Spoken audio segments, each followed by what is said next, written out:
Jamb 2010 economics pass question number 13. The law of diminishing marginal utility explains why A, the slope of a normal demand curve is negative, the slope of a normal demand curve is positive, an abnormal demand curve slopes upwards. The consumption of inferior goods increases with income.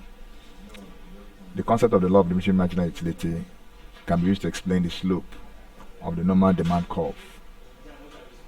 Okay, so the higher the marginal utility derived, like the higher the MU, marginal utility, derived from the goods, the higher consumers are willing to pay for it. The rational consumer aims at maximizing utility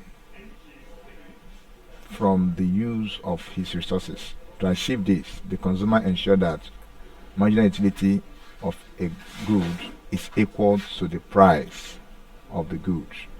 So to achieve this, the consumer aims at the MU should be looking at his price of the commodity.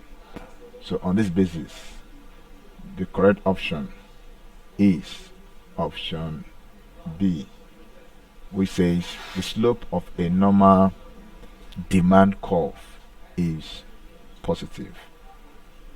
Thank you, and please subscribe for more questions.